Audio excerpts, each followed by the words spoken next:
Electrocast.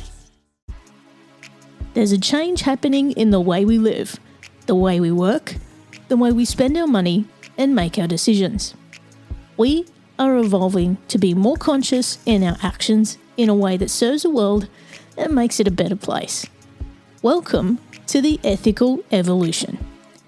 The Ethical Evolution podcast is brought to you by Ethical Change Agency. I'm Bindi, I'm the founder, and my mission is to help ethical entrepreneurs and holistic healers to find their voice through spiritual coaching and podcasting. I'm honoured to bring you the stories of those who create change through healing, kindness, innovation, purpose, and spirit. Understanding that to create collective change, we need to be the change. It all begins with us. Heidi Savell is a therapist, coach, and educator who's been working with polyamorous people for almost a decade. She believes that polyamory can be a satisfying and empowering relationship model and is passionate about helping folks get the most out of their relationships. During our conversation, it became clear that if we could all make the small change of releasing judgment of others and their relationships, there would be a lot more love. Welcome, Heidi, to the Ethical Evolution. Thank you. Thanks so much for having me. Now, I'm so excited for you to join us all the way from Portland, Oregon. Can you tell us who you are and what you do? Yeah, absolutely. So as you've said, I live in Portland, Oregon, and I am a polyamory coach as well as an educator and a therapist. So I wear all of those hats and really support people around polyamory and specifically starting the polyamory journey. Now, I know we've got a lot to unpack when it comes to polyamory. So let's get started. So let's say we're in a monogamous relationship and we've decided that we want to open that up and see other people. What's some of the first steps that you'd recommend to a couple to take if they're interested in going down this path? Oh, such a great question. I think that luckily these days there's a lot of education available out there.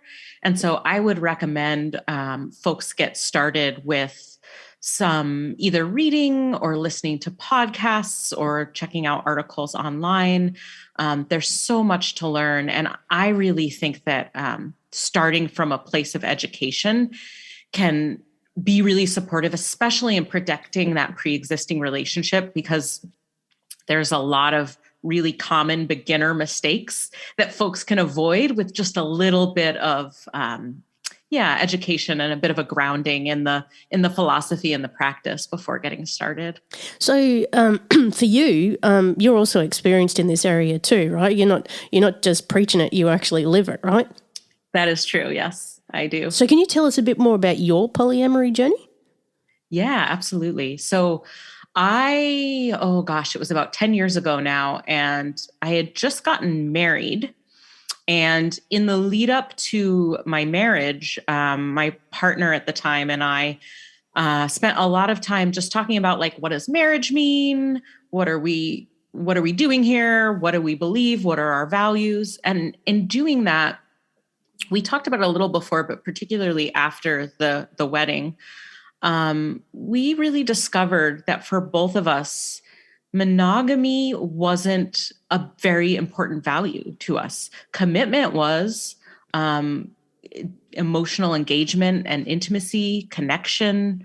Those things were very important. But interestingly, monogamy just wasn't. It didn't turn out to feel super crucial to either of us.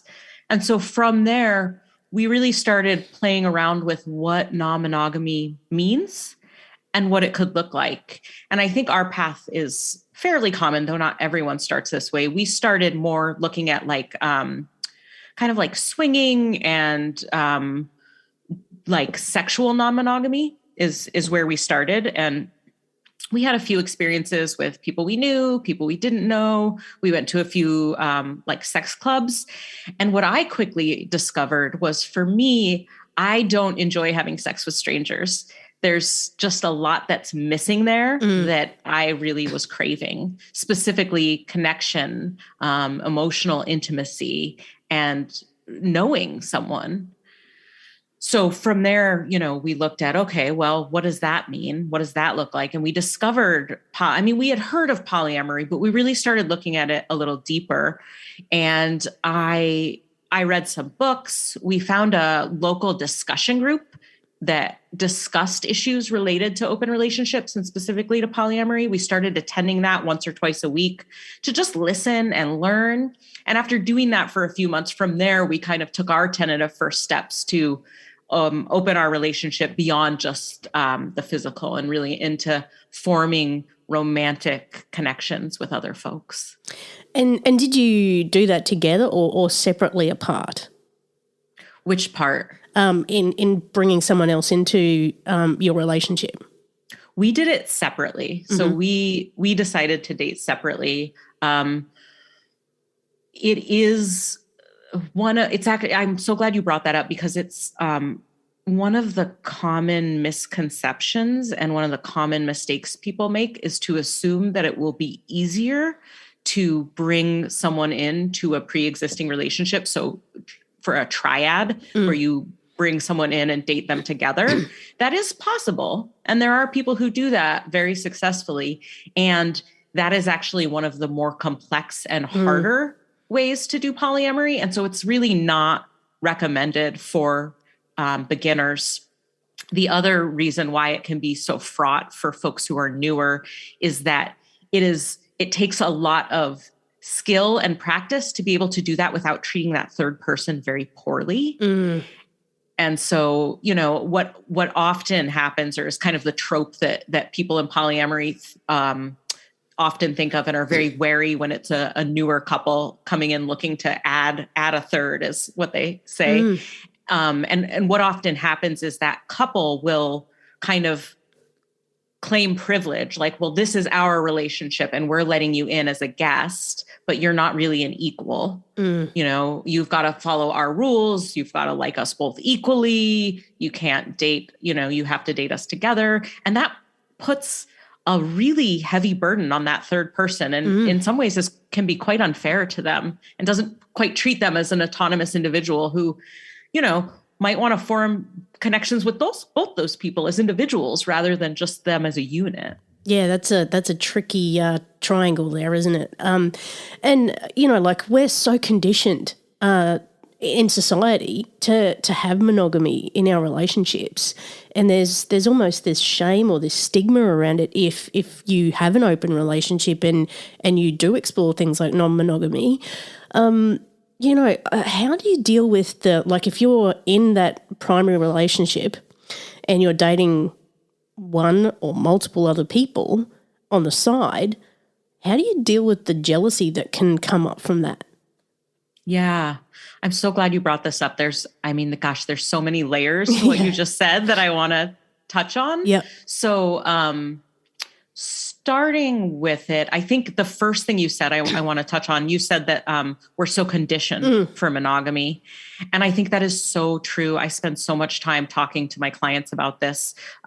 There's language that's been used around it to call it compulsory monogamy, which, we're borrowing from queer theory and from, compulsory heterosexuality and building upon that to then extrapolate and talk about compulsory monogamy.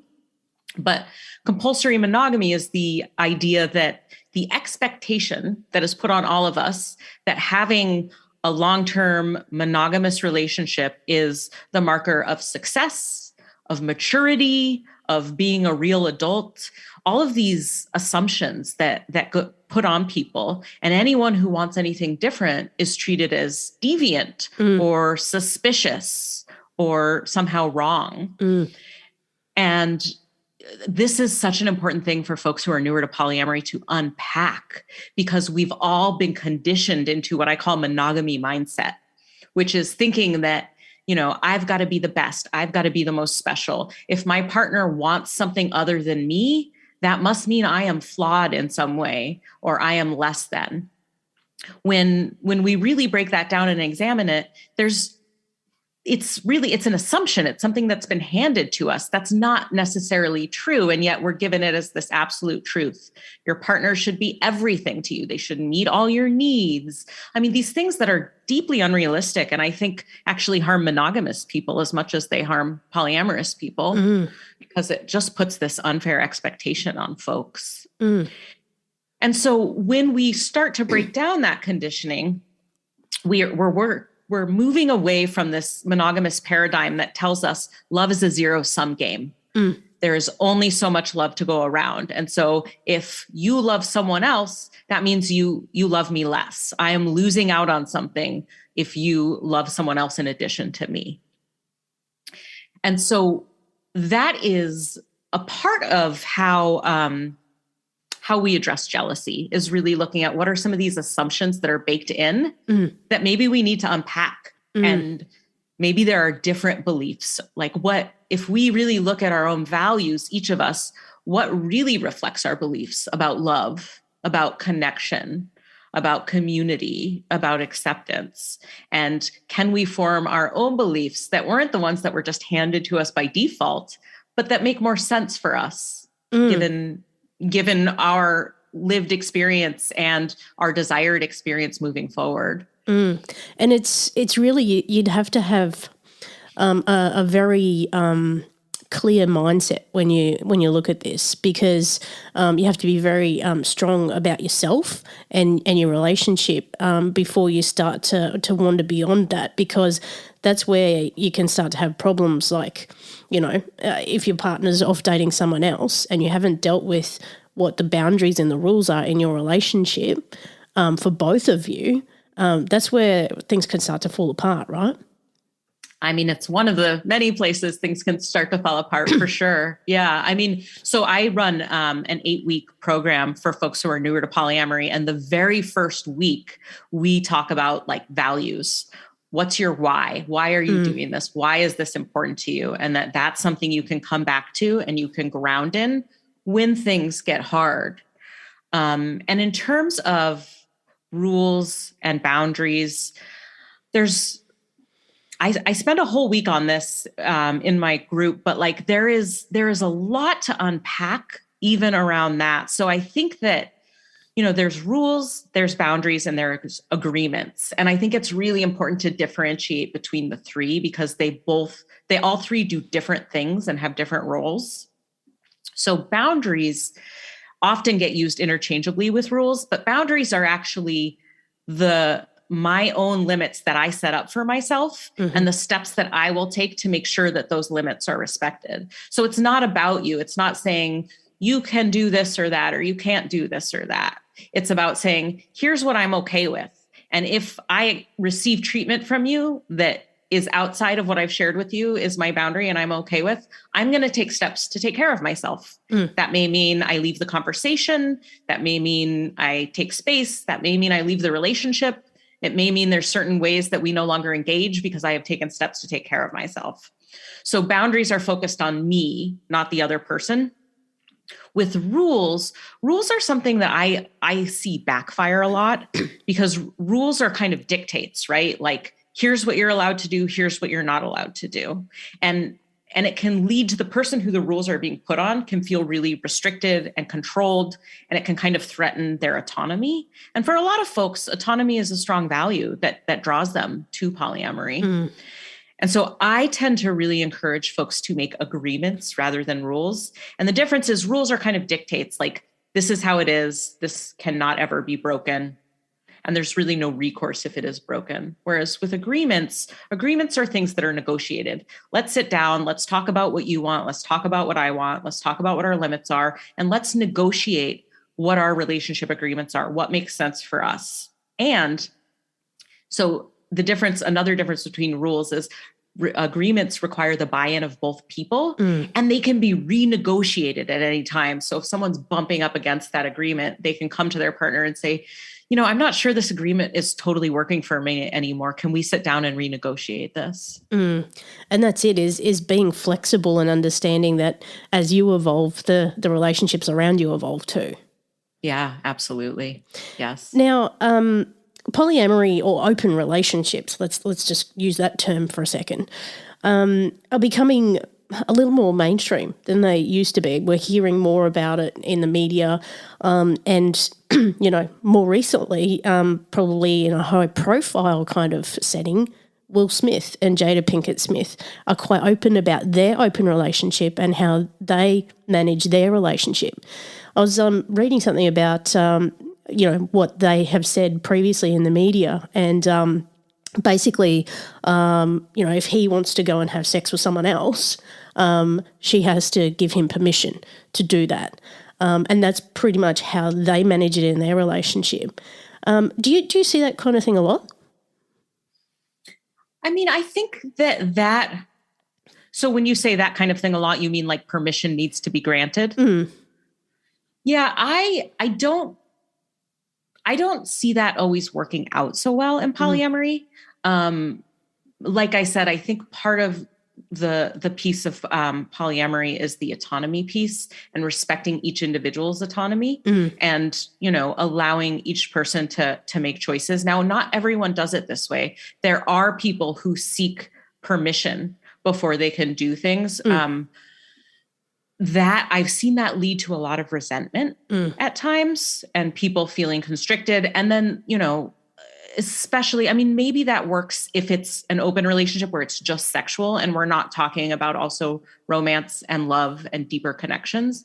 But when we're talking about those things, what becomes problematic is, so there's, person A, person B, and person C. So let's say it's you, me, and another person, and you fall in love with another person or you're starting to develop feelings. And then you come to me and say, hey, I'm really interested in this person and I'd like to date them. And if I say no, I am now getting to control what happens between a relationship that I'm not a part of. And for a lot of people, that feels like unethical or like a problematic and can lead to a lot of resentment. It also brings up this idea that's really hotly debated in polyamory communities of veto power. And veto power is the idea, going back to that same example, let's say that you do start dating this other person. If I have veto power, I can at any point say, you know what, call it off. I don't want you to do it anymore. And that also is very problematic because, again, me, the person who's not even in the relationship, is getting to decide when it ends, how it ends. And these two people who have their feelings and their heart really wrapped up suddenly are just, out to dry because of someone else who's really, I mean, in my opinion, shouldn't get to have say on a relationship they're not a part of. Yeah, and it's almost like an ownership, isn't it? And I think the whole respect sort of just goes out the window. Yes. Yeah. I mean, I think you're right. And what we're really trying to move away from in polyamory is this idea of ownership that I think is part of toxic monogamy culture. And I want to give a caveat. I am not saying that monogamy is toxic at all. I think monogamy is a very valid choice for a lot of people. I think there are ways in which monogamy gets taught and modeled to us that are very toxic. And one of those ways is you own your partner. And your partner has to do what you say. They belong to you. You two belong to each other. And there's almost like a kind of codependent vibe that gets romanticized as part of monogamy when it comes to toxic monogamy culture. Bit of a curious question. When we look at polyamory relationships, quite often do you find that they are also going beyond the boundaries of traditional heterosexual relationships? Oh, yeah, absolutely. I think that, I only know the people I know. I haven't done any data-driven studies on this, but within the communities that I'm a part of and the communities that I work with, I think that the vast majority of folks have some sort of queer identity. Yeah. And I think part of that is because it's so much more expansive and so much more accepting, and there's so much more that's available to folks. And when you're not having to pick just one partner, then there's more room to explore across the gender spectrum. Yeah, and it's coming back to that education piece that you start with people. It's really learning a whole new way of what love really is, isn't it? Yeah. Yeah, I think it is in some ways. It's unlearning the idea that love is possessive, that love is, like I said, a zero-sum game, and embracing the idea of love as expansive, of love as abundant, of love as something that we can share with many people. And what's so interesting to me is some people find this such a radical idea, and yet nobody thinks it's weird when we talk about having love for many friends or having love for multiple children. Everyone's like, yeah, of course, you have plenty of love to go around. But as soon as we start talking about romance, people are like, oh, well, no, I mean, it's only one person. It doesn't make sense that you'd love more than one person. And it's like such an interesting question. I always want to say, why? Why not? Where did this belief come from? And why do we put a limit on love? Right. Just doesn't make sense, does it? No, when you really think about it, it doesn't. So tell us a bit more about the program that you take people through in the steps that you do. Yeah. So I have one way that I serve folks who might not have as much economic access is I have a free 5-day jealousy mini course that I like to refer people to. And that is really breaking down the idea of jealousy for folks and teaching new ways of how to cope, both how to understand jealousy and how to cope with it. I break it down into 3 different layers. And the first layer is our physical response, so our nervous system response. And so anytime we experience jealousy or relational distress, the first place it hits us is in our nervous system, in our body. For me, it's like right behind the solar plexus. I just get this like tightening. For some people, it's their chest or their stomach, but everyone has like oh yeah, I know exactly where I feel that. And I think why this is so important to notice is because when our nervous system activates, we lose blood flow to our brain, and we're no longer able to actively use our critical thinking skills and our cause and effect skills. So we end up doing things that we might later think, oh my God, how could I have done something like that? Or saying things we later regret. And so before we can employ the other skills and the other 2 components of jealousy, we really need to first tackle this, getting the system back online and soothing the nervous system so that we can even access those other skills.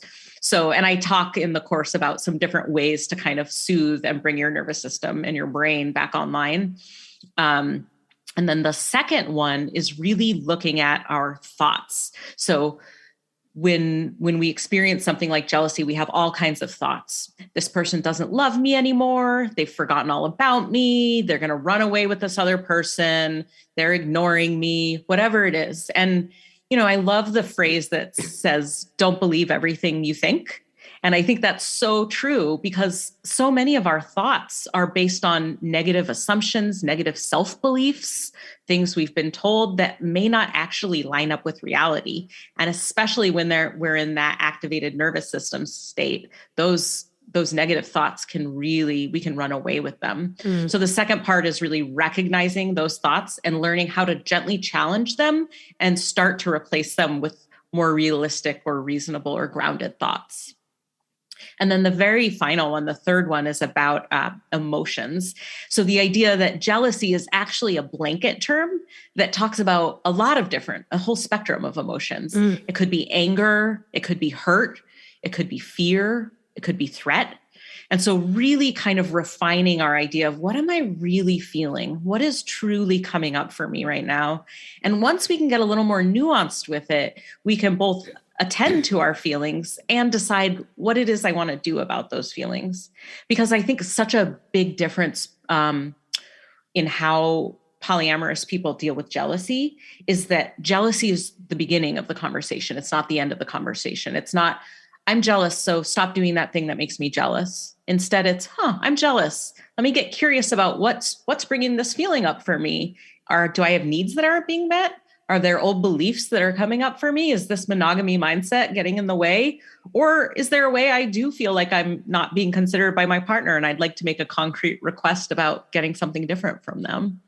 And so it's an invitation to get curious rather than a kind of like, oh, I need to shut things down because this is an unpleasant feeling. And I love what you say there about, getting deeper with the emotions. I've just finished reading Brene Brown's Atlas of the Heart, and she really goes into all of those emotions that we feel but we don't understand or we don't even know how to talk about. And there's so many of us who are just not in touch with what we're actually feeling.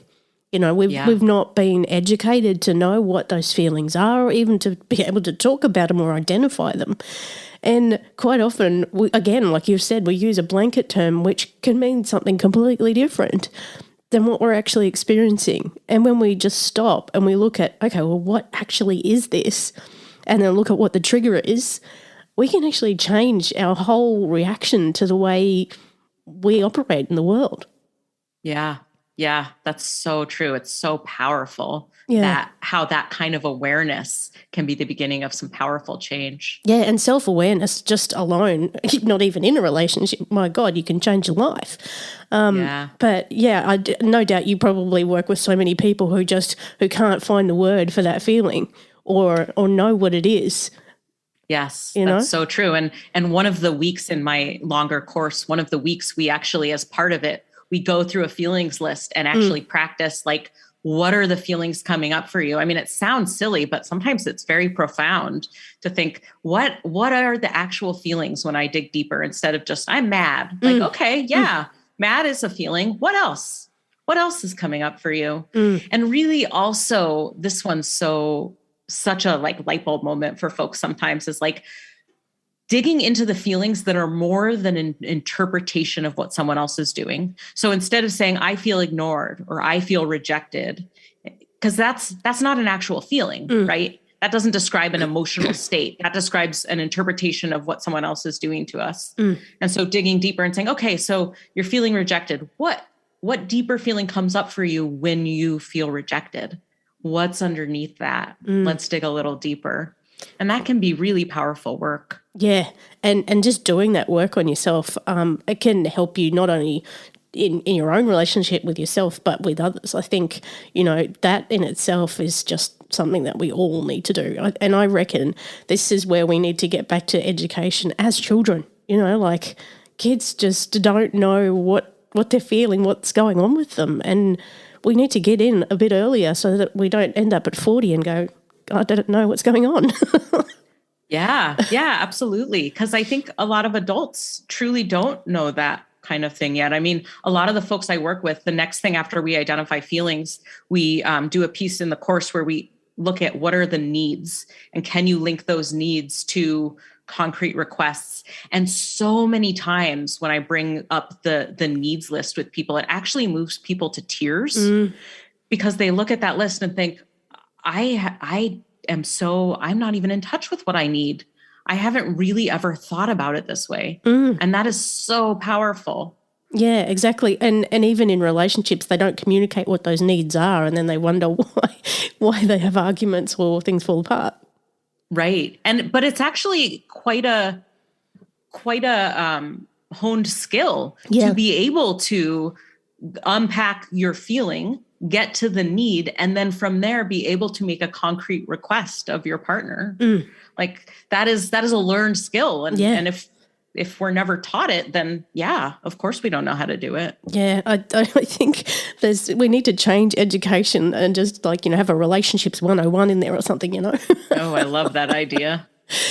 So, Heidi, tell us a bit about some of the people that you've worked with and the kind of change that they've seen in their relationships by working with you. Yeah. So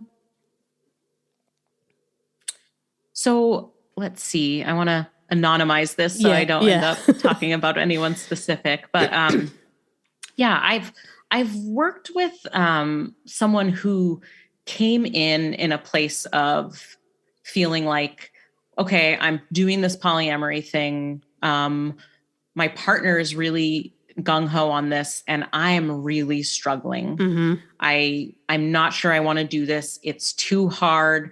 I'm ending up saying and doing things that I regret and acting in ways that I don't even recognize myself when I act that way. And through the course through learning about the nervous system dysregulation and what happens in the brain, and learning skills around identifying feelings, identifying needs, learning how to self-soothe, how to take breaks when they do get to that place where, oh, I'm going to say or do something regrettable, as well as unpacking monogamy mindset and really looking at what are the assumptions at play here? Where did I learn these? What was taught to me growing up about monogamy, and what was taught to me about non-monogamy? What were the ways when I was a child that non-monogamy I was exposed to it? And for a lot of people, it's through a family member having an affair and it being a really hurtful, devastating experience for the family, and having these like moments of, oh, well, no wonder I think so negatively about non-monogamy. That's the only way I've seen it. And that was such a traumatic and devastating event for my family. And then from there, looking at what are my dreams or hopes? How could this really work for me? If I connect this to my values and my dreams and really embrace polyamory, what could that mean for my family, my friends, my community, my children? Like how could this expand, the way that I experience the world? And, also I think learning about, the pieces of sexual health and safety, advocating for your own needs, asking for what you want. So as this person walked through this process, they really, it was such a profound transformation. And by the end, they were able to identify their feelings and identify their needs. And they were one of those people who were like, I never even had words for my feelings or needs. This is incredible. And they got to the end where I'm not going to say it was all sunshine and rainbows, and they were like, oh, I never have a problem again. But when they did have struggles in polyamory, they were able to address them in a way where they weren't saying things they regretted. They weren't having big blowout fights. They weren't doing things that then, was harmful to them and their relationships and their partners, and got to the point where they were really able to see this as something other than a fearful thing that's being done to me, and instead really lean into this is an opportunity. And the person even said at the end, I don't know if I'll stick with polyamory or not, but I feel so much less threatened by it, and that I have the tools to give it a fair shake and see if it works for me. And it no longer feels like devastating or like something to be afraid of. Yeah, that's amazing. And like, would you say that there's some people that polyamory just would not work for? I do think, I think there's plenty of people who polyamory might not work for. And like I said earlier, I think monogamy is a perfectly valid choice. And if people find satisfaction in monogamy, then I think that's great. I think that polyamory is both for people who do feel intrigued by or long for a more expansive love, people who have a really high value around autonomy, and folks who are really interested in doing a lot of deep internal work and deep self-reflection, and really like to do a lot of processing with partners and find that to be a way that they become closer. Because so much, there's all these jokes around like, oh, everyone thinks polyamory is about sex, but really it's about a lot of emotional processing. And there's truth to that. And so I think that for folks who don't enjoy that or don't find that to be meaningful or fulfilling, like probably polyamory would not be a good fit for them. And I guess, from some of the situations I've seen, one of the challenges is where someone enters into a relationship with someone who's married, and like society just like frowns upon that because they don't understand that this relationship is different from a traditional monogamy kind of based relationship. Yeah, well, I think that's a great example of people who are looking at that through a monogamy lens, right? So if you're looking at that through a monogamy lens, then the person who's dating who's dating outside their marriage is like a jerk or ruining the marriage or, deceptive. And the other person is like the other person, the home wrecker. Yeah. But but really, if we're to consider polyamory, it really requires a paradigm shift. We have to shift away from this monogamous lens of there's always this stable dyad, and maybe there can be some people on the side, to like each relationship is its own, and each relationship has value, and that one relationship doesn't have to threaten the other one and doesn't have to be a negative thing. I mean, for lots of folks in polyamory, they practice what's called kitchen table polyamory, which is the idea that you can have close relationships with all of your partners and metamours, which are the people that your partners are dating, so that, you know, it's almost like an extended family and folks are close. And the idea is you could all sit around the kitchen table and share a meal together. And not everyone engages in that type of polyamory, but for folks who do, it's really, I mean, you can't look at that with a monogamy lens and really understand it. It really takes shifting.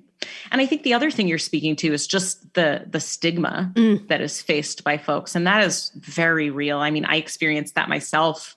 My clients experience that. And, you know, I think that it's something that needs to be considered, because it can influence how and when and if people come out as polyamorous or talk about their various relationships. And interestingly, I don't know how it is in Australia, but in the US, we have certain protected classes of folks. So people can't be discriminated against based on their gender, based on their sexual orientation, religion, race, but relationship style is not one of those. So it is absolutely legal to discriminate against someone for being polyamorous or to fire someone. And that does happen. They have something called like a morality clause that people have to sign when they start a job about not acting in I'm using heavy quotation marks here, immoral ways. And so then they can say, oh, well, that's infidelity, so you violated the morality clause. I don't know how often that actually happens, but it's a risk that people have to consider. Wow, so much judgment. Yes. Isn't it? So much judgment. Like, wow. But, you know, what you've said there around the kitchen table concept, I think is really radical for some people to get their head around, in that, you know, they can all sit around the table together and not want to stab each other. You know, it's like, it's completely okay. And I think once you've seen and experienced that kind of thing, it's the most beautiful kind of relationship, you know, that anybody can be a part of. Yeah. I mean, there's a lot of love to be had, and a lot of like deep connection. And interestingly, thinking about it myself, some of my closest friends are people that I met when my partner was dating them. And, you know, they've become very close friends, and I have my own relationship with them outright. And like, if for someone who has shifted outside of the monogamy paradigm, it's like, oh my God, what a cool thing that there's like a whole new world of folks that could be potential friends. And you've got that my partner is dating. Yeah, you've got that shared connection of love for the same person. Yeah, which can be a really beautiful thing. Yeah. Wow. I could talk about this all day, Heidi. I really could. There's so many different mazes we could go through here. And if people want to find out more about you and what you do, where can they go? So there's my website, which is shelovesradically.com. Folks can sign up for that free mini course on jealousy. Or they can also find me on Instagram. I'm at shelovesradically. And yeah, I'm always putting up new content there. But information about my courses and my groups and trainings and things like that are on the main website. Awesome. Now, the last big question I've got for you that I love to ask everyone: what's the change you'd like to see in the world, and how can we bring it to life? I mean, I think this is very on theme with what we've been talking about, but I wish that we could all approach difference with less judgment and more curiosity. I think curiosity is just like, it's like my word of the year. I want, like, curiosity is just such a powerful thing to have. And, you know, it's expansive and we can learn, and there's acceptance in there. And so, yeah, I think that if even just a small shift from judgment to curiosity could really change the whole world. Yeah, and I think that's what's really bubbled out of our conversation here today is if there were a lot less judgment, there'd be a lot more love. Yeah, absolutely. So well said. Thank you so much, Heidi, for being a part of the Ethical Evolution. I have loved every second. I have too. This was a wonderful conversation. Thank you so much. Thanks for listening to the Ethical Evolution podcast. If you're ready to be the change and would love to work with me on finding your voice through spiritual coaching or creating your own podcast with impact, visit ethicalchangeagency.com.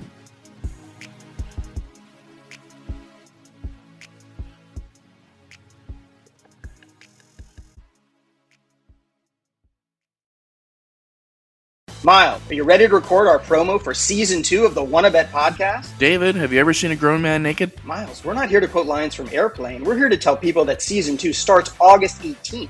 But I like Airplane. I know you do, but Wanna Bet is a sports betting podcast. Each week we bet $1,000 on the NFL teams and games that we love. Well, that sounds like fun. It is fun. And last year you picked over 60% of your games correctly. How'd you do? We're not talking about that. We are telling people that they can find us every Friday. So no more movie quotes. Roger. Electricast. Hey, it's Tim from 50 Years of Music with 50-Year-Old White Guys, the comedy podcast you had no idea you needed. Join Ben, Jeff, and me as we continue our musical road trip back through the years and around the globe. See, just when you thought all white guys were like Joe Rogan, you come across 3 educators trying to remember when we were cool. 50 Years of Music with 50-Year-Old White Guys. Electricast.